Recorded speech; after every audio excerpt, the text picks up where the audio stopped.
just remind you, we're on Second Life. It's OneClimate, bringing you a nightly broadcast between 6 and 7 p.m. Poznan time. And perhaps should just remind you that overall, everyone's come here with different aims, but the overall aim, in a sense, is to keep global temperatures below a 2-degree rise, because that's considered a tipping point beyond which we've no idea what will happen. It could be catastrophic. So keeping in mind that's the sort of background figure that everyone's aiming at, and of course a lot of people have got a bit obsessed by the figures, but below that figure, that target, there's many other issues that are up for discussion. And to not hit the 2-degree rise, we've got to make sure that global warming emissions fall by over 50% by 2050.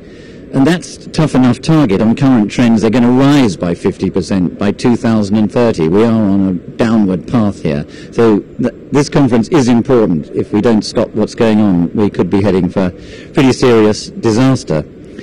And there are, of course, a lot of other issues. There's forests, which we'll talk about later. There's an adaptation fund for developing countries to help them adapt to what's going on. Transfer of technology, many issues.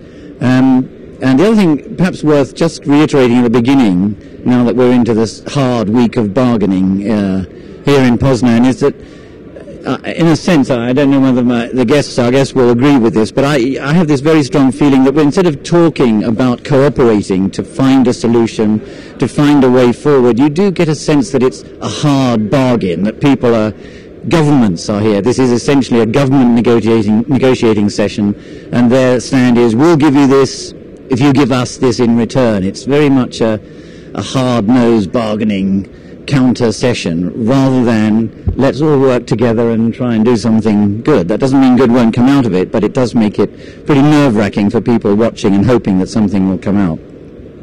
And it's not a very constructive atmosphere sometimes. The other day, Japan, a Japanese delegate in the negotiations said, Japan cannot be expected to become the ATM for the world, meaning they can't just cough up money as though that was all that was at stake. Anyway, let's get on to, we've got three guests tonight. First of all, Kevin Smith, a researcher from Carbon Trade Watch, and I hope you'll just tell us briefly what does it mean? What are you watching when we say Carbon Trade Watch? At Carbon Trade Watch, we're monitoring the development of various carbon trade schemes going on in the world, from the EU emissions trading scheme to the carbon trading under the Kyoto negotiations, and also the use of offsets under Kyoto, the clean development mechanism, joint implementation, the way that countries and companies can implement offset projects through the Kyoto process. Okay, so this is pretty crucial to the whole attempt to stop climate change increasing so fast that it gets out of control.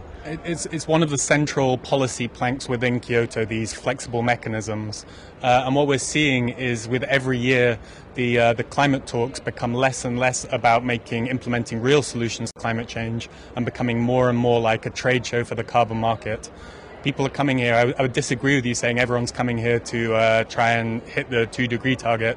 I think there's a lot of people who are coming here essentially to make money out of trading in carbon and are profiting very handsomely from it, while at the same time these policies and these projects are not only ineffective, they're also sometimes having a really disastrous impact on lots of communities in the global south. But do you find it frustrating, because presumably not all delegates are many probably don't understand the sort of carbon issues at stake, the issues that you're interested in. How do you get the message across to them to make it important and to help them fight maybe the commercial interests who are here, as you say, just to make money? Is so well resourced and well organized. The biggest NGO here isn't, as you might think, or WWF, whatever.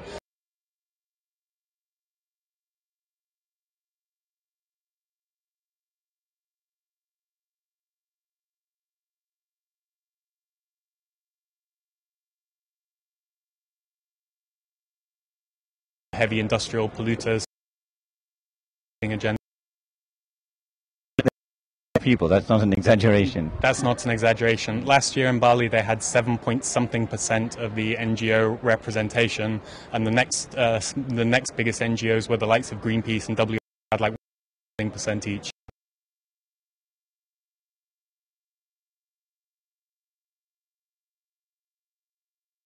Crouching rather. We've actually had one before they even knew what you were going to say, so I'll throw it at you as best you can. This is from William the Wise Goodman.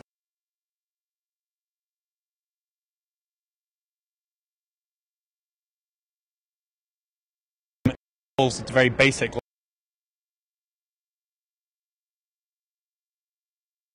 which we're extracting and consuming. Through the emphasis on carbon trading is essentially exactly the opposite to that. We're seeing a system which is designed to delay those changes from happening, because instead of making those changes in our countries now, instead of buy their way out of it, to delay those decisions till later on. And as we've seen from so many different reviews, from the Stern review onwards, the longer we delay making those changes, the more difficult it's going to be, the more expensive it's going to be, and the more lives are lost through catastrophic climate change. So it really is incredibly irrational that this is the system which we're choosing, which is institutionalizing the right of countries to burn and consume more fossil fuels and oil. It strikes me, just listening to you talk, that there's a terrible sort of disjunction between what you're seeing and within the conference. So they should just stop discussing the way they're discussing the issues at the moment, or you just think, well, no, let's remove carbon trading, or what do you want out of the negotiations to make it sensible in your terms? I think when countries agree to make emissions cuts, they have to do those domestically in a straightforward way. What we've got through these mechanisms of carbon trading are these incredibly elaborate, esoteric procedures to mask the fact that there's no real action happening. The reason why carbon trading has been chosen is because of the political ideology of the last 30 years of the all-powerful nature of markets. Now, we've already seen in the last few months how the markets have spelled spectacularly in bringing about all the economic turmoil. But what we're essentially doing is applying the same logic to climate change and carbon trading, and it's going to have consequences in the future. Bailouts, we're going to have to deal with this situation. Right, this sounds pretty bleak. Is there any sign, say in the financial economic difficulties that the world's been going through, particularly in the West maybe, who caused it recently, that there is some change of attitude? Do you think this, at the moment we're so caught up in this market-based approach, even with setbacks, that there's little hope of getting out of it in terms of carbon? I mean, the ideology of the all-powerful nature of the market has just suffered the biggest crisis of legitimacy it's ever had in the last 50 years. And so I think it's only a matter of time before that translates through to the legitimacy of the idea that the market can clean up the problem of climate change. Nicholas Stern himself said that climate change was the biggest failure of the market ever. So I don't know what the logic is in then expecting the market to clean up the mess it's created in the first place.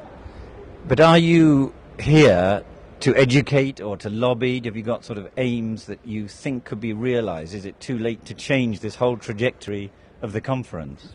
To be honest, I mean, I've been coming to COPs for 8 years, trying to create a political space to criticize these things, but there's been such a powerful driving force from the corporate lobby groups and the corporate interests to maintain this track.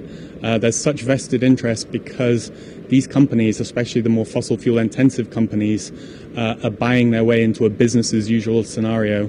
They're saying, we don't want to change, we want to keep going exactly as we have done before. So rather than make those changes, we want to be able to buy permits to effectively buy our way out of taking responsibility of climate change. Not only are they buying their way out of the responsibility, a number of them are making enormous profits out of it. at the same time, you've got situations, and this is really well documented, there's so many examples of how these offset projects through the Clean Development Mechanism are being implemented in southern countries with very harmful impacts to communities. I've just been looking at one today where there's a waste incinerator that's being built in a residential area just outside of Delhi, where the community has been struggling against that for a very long time, and that's getting carbon financing through the Clean Development Mechanism. There's a number of instances of dams where people have been evicted, where indigenous peoples are having their livelihoods threatened. They're also getting financing from the Clean Development Mechanism. So we're kind of seeing it as this form of carbon colonialism, where you're treating the supposed ability of to make cheap emissions reductions in countries in the global south as a commodity that can be extracted and used for the benefit of northern companies and northern consumers.